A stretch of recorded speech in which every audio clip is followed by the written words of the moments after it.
the review process for an author with MIT Press, what role do outside readers play? How many of them are there? How do you decide who they're going to be? How much time are they given? And then how do their comments or feedback factor into the press's ultimate decision? Yeah. So I'll speak just for myself and how I approach it, because I know there are general best practices. There are best practices according to the AUP, which is the Association of University Presses. And those guidelines are published on their website. That's a link that I can send you after we chat. We have a little bit about how the MIT Press approaches peer review on our own website, and I can send you that link too. In terms of how I approach it, so I review generally, depends on the series, but I will review at proposal stage with a chapter or two, and then at full manuscript stage. And then sometimes another review is required after that. And that's just really sort of the general landscape. Every project has its own like quirks. So I may have more material to start with and go straight to a full manuscript review. I may go off of like one sample chapter or no sample chapters, depending on the project. It just depends. So you asked me like a 5-part question, and now I don't know which part. I have to get over that habit. No, just I guess how do you choose who these reviewers are going to be? And maybe we can start with, and how many are there, typically speaking, for a project? Yeah, so I think the AUP recommends that you have at least two. The press recommends that you have at least 3. That's what we aim for. I usually go for 3, but it depends on the project. So we publish a lot of interdisciplinary projects at the press. So sometimes that requires getting more people coming from more fields to comment on a project. So project by project basis. In terms of where I find reviewers and how I find them, the first place I start is with the author. I tend to ask for recommendations, and also ask that they let me know of any sort of conflicts of interest that I should be aware of. I usually depend on the authors to identify what those are. Whether you've like published together before, or whether somebody was your advisor, or too many times I have queried someone's spouse without knowing that they are married, to ask them to review their spouse's work. And luckily they have informed me that they didn't think that was appropriate. And so I'll ask for conflicts of interest, and just like start with that list. I don't want to pull all the reviewers from that list, but I think it's a good opportunity for, for authors to be able to say like, here's somebody who I think will evaluate my project fairly and who I know will be familiar with my work, or who I'm touching a little bit on this, and I think it would be great to get this person's perspective if maybe that wouldn't have come to me, looking over their proposal. I also increasingly, I'm trying to make a habit of asking if there are people that authors don't want me to query for whatever reason, and I don't need to know the reason. But if there's a list of please don't ask these people, fine. And I keep that in mind.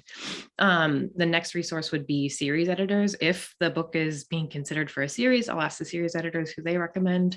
But I weigh those recommendations just as I do with the author's recommendations. And then there will be people who just come to mind based on people I've worked with, books I've read, etc. And I also, if I start to really struggle, I'll start to look at somebody's bibliography and start to pull names.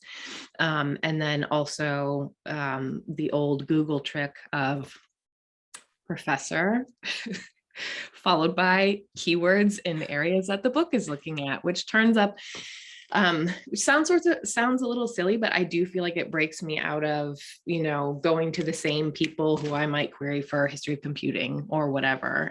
It introduces me to new people, new departments, and gets new perspectives in there that I'm always trying to do that. So yeah. I'd like to maybe just a mini deep dive into the question of conflicts of interest, because by this point, in my own career, I've worked with a sufficient number of presses that I can see differences in methods. And that seems to be one area where it's not necessarily consistent. I've read in certain places that a conflict of interest might be someone who has ever read it before, for example. And so, if someone was, which if held, if held to the letter of the law would be is a pretty large, gets pretty like a large number of people would be excluded if that counts as conflict of interest. And then of course there are other ones which seem more universal or classic, like an advisor or a co-author. Um, are there any hard and fast rules when it comes to that, and when someone's just trying to understand what counts as a conflict of interest? Clearly being married is one, but if someone read your dissertation right after you finished your PhD, and you got feedback from someone, would that mean that those 5 people are kind of on the no-fly list? How do you handle that? So I try not to attach hard and fast rules to it, just because, and again, speaking only for me, I don't have time to police that. So, nor the interest to police it. I think that there have been instances much earlier in my career when taking a project to the board to request a contract, and the assistant director had noticed one of the reviewers here was on this person's committee or was this person's advisor. That's a problem because they have an interest in seeing this published or whatever. So for me, it's I think that everyone should be able to evaluate everyone else's work fairly, whether they're friends or not, whether they've written something together before or not.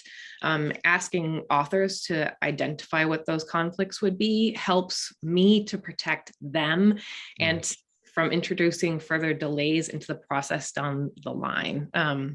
If I encounter something like that. So I very much understand. I would say I very much don't understand the politics and the relationships going on within academia. I get to be like blissfully outside of that bubble. So I don't want to jump in and try to sort all of that out. I just want to ask authors to say, like, on the surface, is there something that's going to look funny here? Or honestly speaking, like, is there something funny here that I should be having in mind that's going to cause problems for both of us later? So.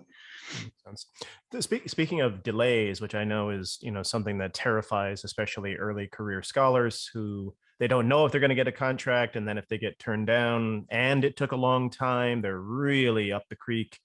I've heard the expression passed around in, say, the last 5 years of peak review, that whether because scholars are taking on more work, so some would call it like the sort of the age of neoliberalism and sort of hustle culture, whatever it might be, but whatever the diagnosis, there seems to be a theory out there that it's getting harder and harder to find peer reviewers as compared to even 10 years ago, or earlier. I'm wondering if that corresponds to your experience of things. Do you feel like there's any trajectory to how hard it is to just get 3 readers for a manuscript?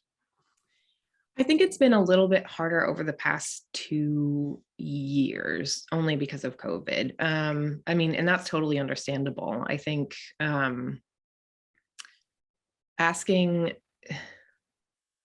I think that there are legitimate reasons. I think we're also just all, it's like it's culminated, like the mental exhaustion of really how much we push ourselves all of the time, but then throw a pandemic on top of it. It's come together. And so when people say, like, I just don't have the time or the bandwidth for this, I appreciate that. I think we've been lining up more people with the expectation that some will drop out, which does happen. It's actually resulted in having more reviews for some projects than I would be looking for. But I think it's varied by discipline. When I was an assistant on the economics list when I first got into publishing, and it was always extremely hard to find reviewers of economics manuscripts, much more so than it is of STS related stuff. So I would say it's a little bit harder lately, particularly for people with families dealing with the childcare situations over the past 2 years. I think at the same time, I really downshifted the amount of things that I was putting out for review during that time, just because I knew like I can't take care of all of these projects at the same time and give them the attention that they need. I was also getting many fewer proposals then. So yeah, I think within the areas that I work in, it's getting a little bit better, but I'm also trying to give people more time, sign up more reviewers, in general, be more understanding, but also trying to explain to authors like, listen, you got to be respectful of these people's schedules too. And then if reviews don't come through or on time or whatever, just sort of coming up with a plan from there. I wonder if it would be valuable for the AUP on behalf of, more than just one university press, which I have to imagine are going to do the same thing, of issuing some sort of white paper or communication to universities and colleges all over because if that's happening, which makes sense that it is, then that of course has repercussions for tenure and promotion and things of that nature. And I wonder if the AUP has any plans of saying, listen, just in case you don't know this, we are witnessing an average increase in the review turnaround time, and we want to honor that. We want you to know, because of course that's going to have a knock-on effect in terms of when your assistant professors are coming to you and saying, yeah, I have a contract. But here is a sort of structural question for when it comes to your Monday to Friday. I hope it's not too many Saturdays and Sundays, but what share of the pie in your day-to-day is securing reviewers? So like 10%, 5%, 50%, because you hear like with journal editors, it's a massive piece of the pie. And I'm just wondering, when it comes to finding and acquiring new titles and authors, what it looks like for you. So for finding reviewers, yeah, very little. But that's because I'm in a very lucky position to have an assistant editor, Laura Keeler, who's absolutely wonderful. And so the way she and I work is that I draw up that list of reviewers who I want to have queried and send that list to her, and she reaches out to people. So she manages all of that, and to make sure that the reviews come in on time. She gathers them together once they do come in. And she does that for the economics list too. So very little. If you were to ask her how much of her week it takes, it would be a lot. Okay. So this, as an aggregate, if you imagine all of the energy going on inside your department, your neck of the woods within the overall university press, reviewers, finding, securing, managing reviewers is a sizable portion of the metabolic system.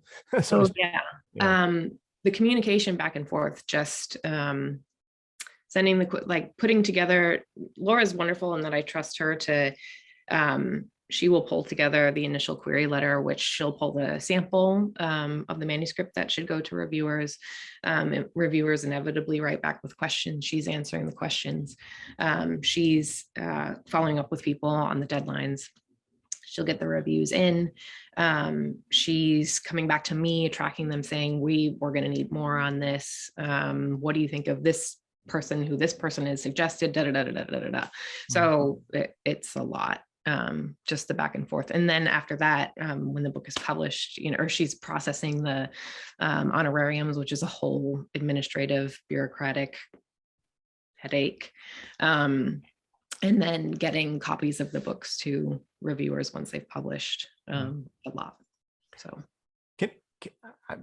And out of respect for your time, I'll keep it to maybe just one or two more questions. But this is a question where it's an invitation to tell me how bad of an idea this is, and how terrible, and that it would be the wrong way to go for the following reasons.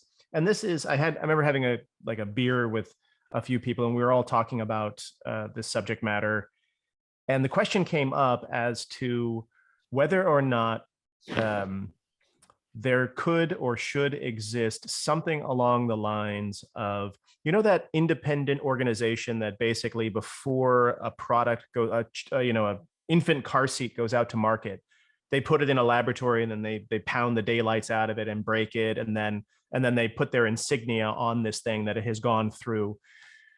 Can you imagine a world, or is it completely unimaginable, in which peer review is not housed inside a university press, but rather with an independent body who all it does day in, day out is conduct and manage peer review that then presses have the ability to access in some way as if they're in the department next to you, but where it's not in-house? What would be lost? What would be gained if MIT Press could take all of that energy and put it towards, something else, but that there is a nonprofit body that exists whose one and only job is to take those infant car seats and break, do the equivalent of break them, getting all of the same caliber of reviewers, the same quantity, whatever. But why have 200 different peer review machines going on at the same time? It's a good question. I guess I would have to think about it in terms of who we're talking about, regarding like who benefits from it being in-house, who would benefit from it being outside. Also just working for a not-for-profit, imagining another not-for-profit, how they would monetize or like keep the lights on at this imaginary institution. I think, but okay, setting all of that aside and knowing that I have like 5 minutes or whatever to answer this question. I think part of what acquisitions editors do is we have a reading of reviews that you won't necessarily see just reading. Like if the reviewer if I wrote to this institution and like 3 reviews were plopped on my desk, there are things that I know, like the number of times people will write to me and say, I can do this, but I need 2 months. I just had a baby and my partner's really sick. And so sometimes I can read things and say, like, I know how this person typically reviews things. I know they're under stress. I know this is the other thing that they're working on that may like impact how they're looking at this. Or, I'll ask somebody to review a 500-page manuscript and they send their review within 2 days, without any mention of like having read it before. So if I read the review and it's like, oh my God, yep, amazing, great, no detail in the review, or like, oh, this is a piece of garbage and no detail in the review, it's like, okay, let's find a 4th reviewer because something's going on. So is that enough to justify like keeping all of the review processes within each press? I don't know that it is. But yeah, I would say peer review isn't just this sort of blank, like rote thing that happens. There is like a humanity with editors that we bring to reading reviews and interpreting reviews and having some control over the reviews.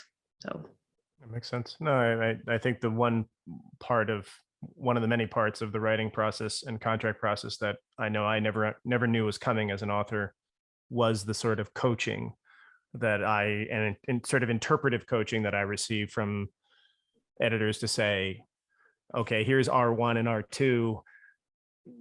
Like, don't worry about that stuff in R2 when it comes to this stuff, focus on this. And clearly they knew the personality types behind those reviews and people's various hobby horses and whatnot. And they were able to try to direct me towards what they thought was more valid. And then I don't know if there was an R3 or an R4 and R5 that just said, gave 1-line reviews.